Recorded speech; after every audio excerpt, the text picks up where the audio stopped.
Here's how you replace your valve stem seals with the heads on your motor, so you don't have to rip them off. So basically, you just need to pressurize the cylinder.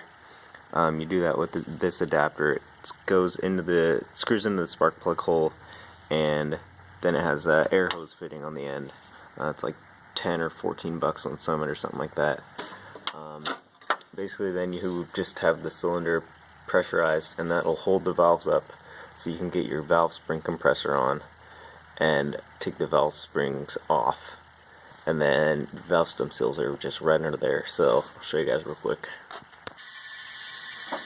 Alright, so I've got the cylinder pressurized and I've got my valve spring compressor on here, and there's these little tiny keepers in here, and you want a magnet to do this for sure. These are super easy to lose, but you basically push down on the spring.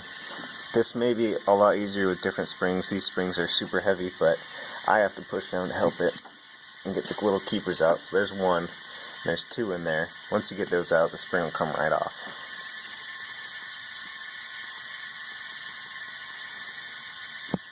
Alright, so you can see I got my last little keeper off. Valve spring comes right off. Alright. Now this is your seal right here. Okay, so this little guy, basically what you want to do is just get a pair of pliers, pry it off, just like this, and get your new set and put them back on. I've already replaced mine. I just wanted to show you guys how to do it. So you just push it back on, push it down until it seats flush. It goes on decently easy. Just push down until it stops, then reassemble. Now, when you're putting your keepers back on, this is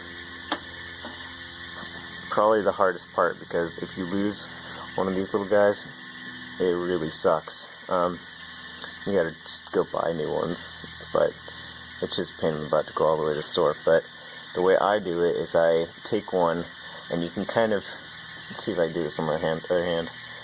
I take one, I don't know if you can see that, but I get it in there halfway, so it's not in all the way, it's just kind of sitting in there, and then push the spring down.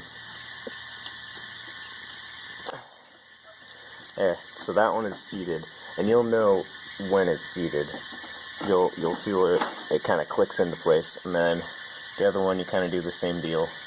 You get it in, but it's not in its slot, and then you push the spring down while you push the keeper down, and oh, almost.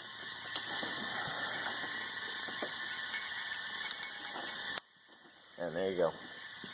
So now that's back on. Relieve the pressure, and one's done. Pretty easy.